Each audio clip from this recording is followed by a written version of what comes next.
Well, let's turn from disaster, interminable disaster, to chaos and farce. Perhaps, I don't know. You tell me.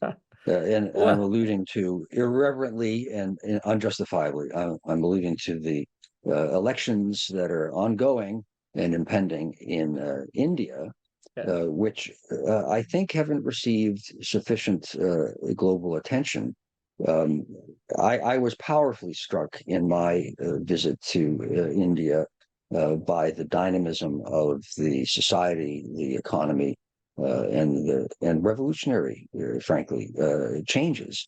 As India really, I think, is becoming one of the three or four, depending on how you define it, great global powers. So the elections are truly consequential. And I'm wondering if we will have um, Modi imperator for a long time.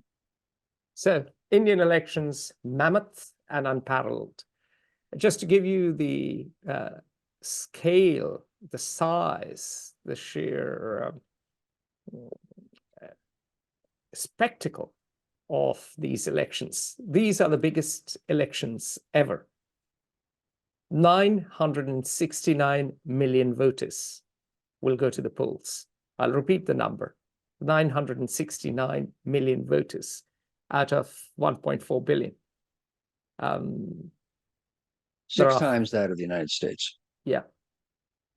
There are 543 seats for the Indian Parliament, the lower house of the Indian Parliament, the Lok Sabha, as it is called.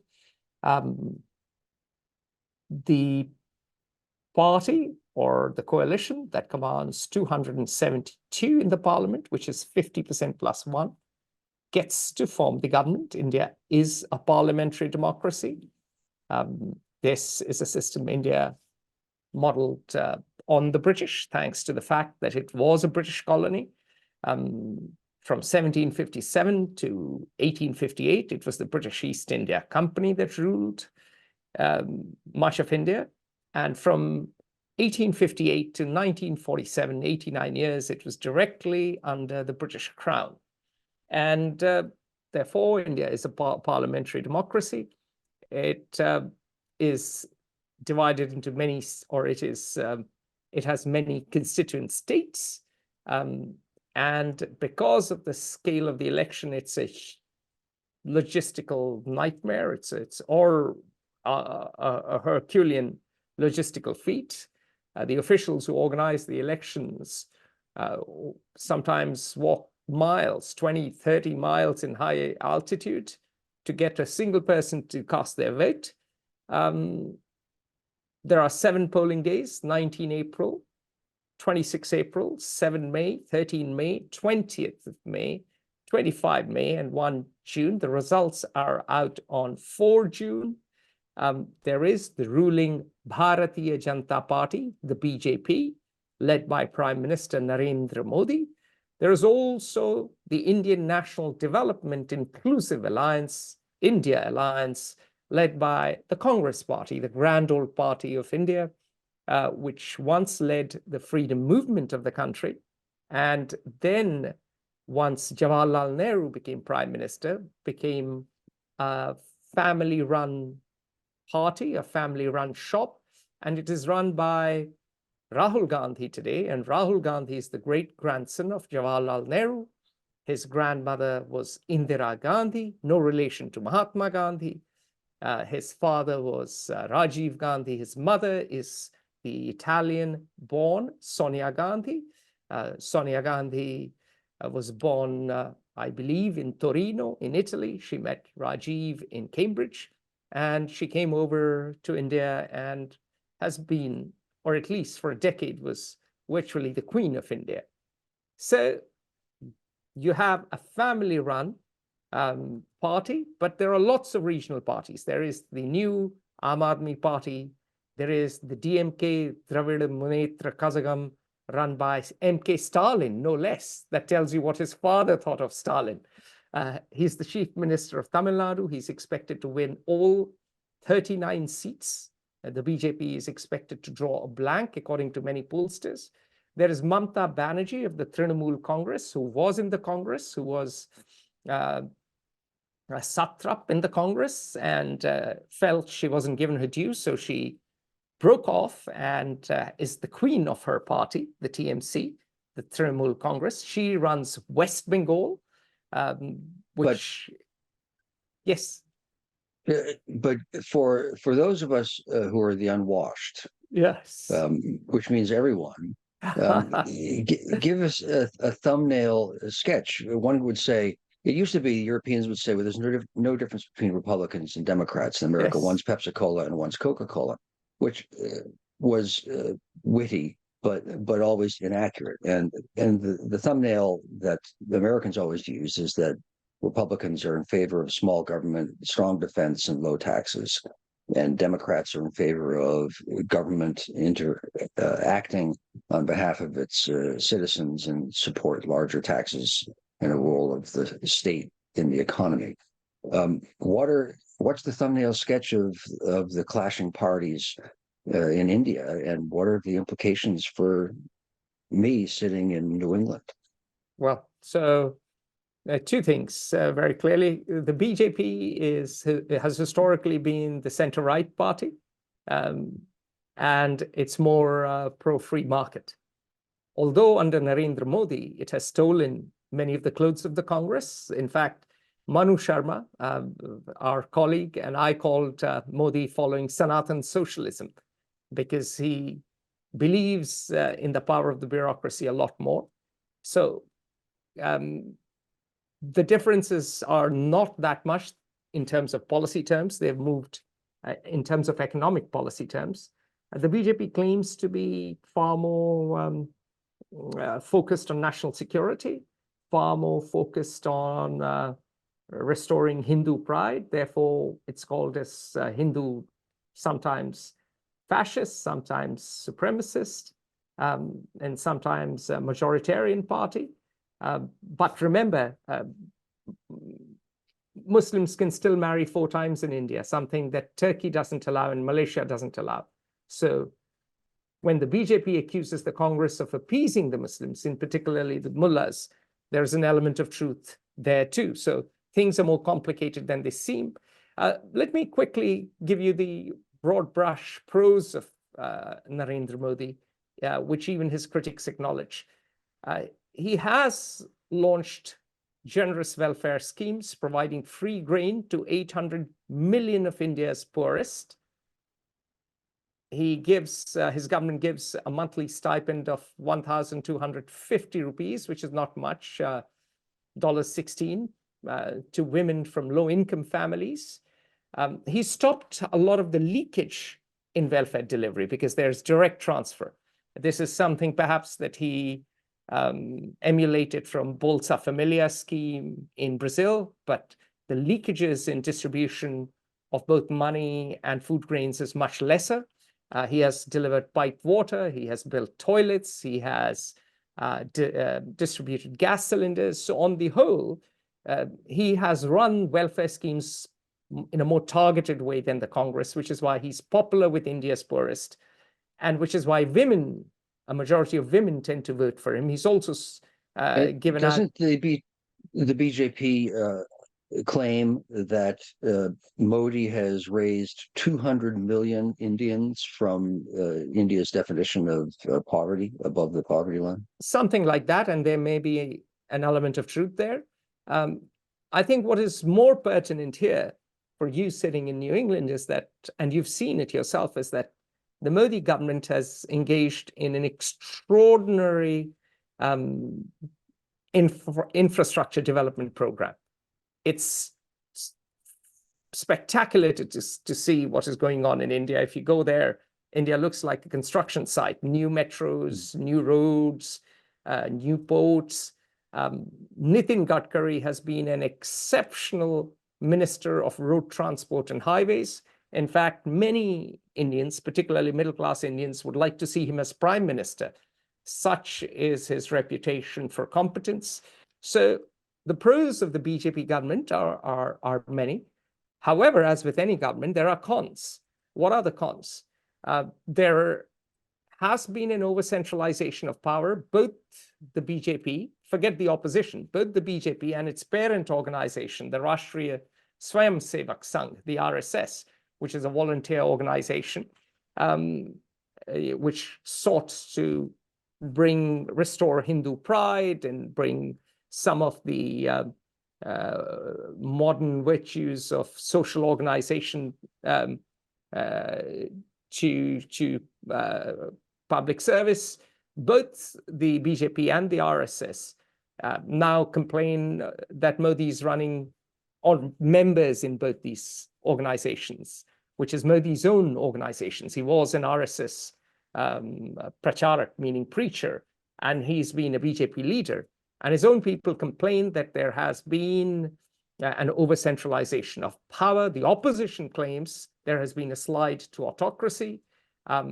The RSS went so far as to, some members of the RSS went so far as to say that the prime minister rules through favored bureaucrats, not through his cabinet. This is an IAS government, which is, of course, the Indian Administrative Service, people who come through a selective exam, just about a handful of people who run everything from the, believe it or not, the Archaeological Survey of India to Finance Ministry.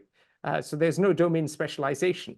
And the complaint is that he is ruling India through his favored IAS officers, and it's a BJP government with, it's an IAS government with outside support of the BJP, meaning, outside support means that they are in a coalition, but they are not in power. So that is true. Demonetization was an unmitigated disaster. Many business owners speak about how it wiped out small and medium-sized industries. There may have been benefits, some benefits, but in balance, people think that the costs outweighed the benefits, although it was popular amongst the people because it was seen as a strike against those with black money, meaning ill-gotten money. Unemployment remains stubbornly high, so those are the cons. And you could argue that Modi's protectionists and control freak tendencies have throttled the economy. Many compare him to Indira Gandhi. Some say that he's Indira Gandhi's true son. It is not Rahul Gandhi who is Indira's true grandson, because Modi has centralized power so much. And all in all, the choices between the BJP, which promises a protectionist, largely comparatively pro-free market policies, and the Congress, which is following what you could call a form of Latin American populism. And the Congress is saying that it'll increase welfare payments for women, it'll create 3 million extra government jobs, it'll have apprenticeships for college leavers. But the challenge is it's led by, let me think, Motilal, Jawaharlal, Indira, Rajiv, Rahul. So a fifth generation politician who is, by all accounts, extremely pleasant, but shall we say he's not the sharpest knife in the drawer. He does not have a clear idea of either economics or politics. And the Latin American style populism that the Congress is promising worries many people as something that could drive India towards a deficit debt trap, if not bankruptcy. Now, that may be unfair. They may be promising a lot, and they may come to their senses after elections. But the reality is that it's not just the Congress. There are lots of regional parties in this alliance who want to stop the BJP. And the optimistic scenario for the BJP is that they may get 400 out of 543 seats. Some say they will get a majority, but it'll be about somewhere between 272 and 300.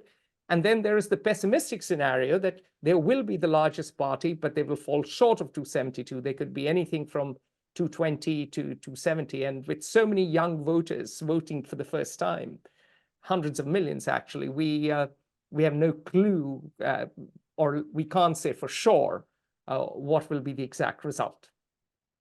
So what I take from you described to me, what I heard was a normal election, and that may be the case. It's Is historic that the because Modi case? is up for a third term. Well, Only but is Nehru that won the a third case, term. or is India having to vote on its definition of what India is to be? That the BJP may represent, and I'll simplify, the assertion of a Hindu nationalist state that then would make 20% of the population, largely Muslims, feel not part of India. And on the other side, you have a Congress party that would reaffirm sort of crony rule, family rule, and the centralization of economic decision making and a repudiation of some of the liberalizations that have occurred. Is that an unfair schematic? And is the election not as consequential as that would imply? So the election is consequential, but not for the argument that, oh, the Muslims will become second-class citizens. Remember, Muslims from India are not immigrating to any Muslim country. If they immigrate to Australia, Canada, the US. And yes, there is hostility to Modi. Yes, they feel marginalized, but I don't think that if the BJP wins, it is going to carry out ethnic cleansing or anything of that sort. So yes, it'll be more Hindu nationalist, it'll be more assertive. And yes, Modi will have a third term, and that creates risks of getting some big things right and some big things wrong as well. The big risk after this election is if Modi wins big, he may do to the BJP what Indira did to the Congress. The BJP may actually in the long term weaken because of the personality cult around him. So this is a consequential election because it will give unprecedented power to Narendra Modi, not just the BJP. And so the centralization of power that we see may exacerbate thereafter. And there may be geopolitical problems as well because of miscalculation once someone is so powerful. But if the Congress-led coalition comes to power, the risk is not so much centralization of economic decision-making because it's a very loose coalition, but the risk is massive corruption, cronyism. Remember, Stalin is the son of Karunanidhi. So it's the return of the old dynasts, and it's rent-seeking, literal theft of the taxpayers' money, and paralysis in decision-making, because the coalition, 5 different leaders, they may all want to be prime ministers. And then in cabinet, we may go from having a cabinet where ministers are ciphers, except for 1 or 2, to a cabinet where everyone then is claiming they are the ones that are primus inter pares. So it's an interesting election in that sense, because we've not experienced such a choice before. Because the first few elections, Nehru just won. Then Indira was so overpowering. She won. And Indira, yes, Indira had a challenge after she imposed emergency, and she was voted out in 1977, and the coalition couldn't stick. And then there were a period of decently functional coalition governments, actually, including one led by the BJP, Atal Bihari Vajpayee. But at the moment, the opposition doesn't have the same quality as it did. In fact, politics in India doesn't have the same quality as it did in the past. So whoever wins, there are risks. If how one lives offers insights to one's character, I have stayed in Modi's ashram, and he is not a particularly materialistic person for a lifestyle. He could still be a profound populist and not necessarily a Democrat, but there may be some rough coalition between identifying with the average man and how one is comfortable living, and that is a relatively positive, a positive view. I thought. At which Yeah. that point, I think we've run out of time. We've run out of time, but he may not be extremely materialistic in terms of amassing large wealth, unlike the Nehru family, which basically controls large pockets of land, and they have trusts in which basically it's family members and a lackey that run things. But what is important to note is he does like his fine glasses. He does like fine clothes. So he's not exactly the Eastern fakir like Gandhi either. So, Okay. on that note, everybody, thank you for joining us, and we will see you next month. Thank you. Join the conversation at Fair Observer and subscribe to our YouTube channel.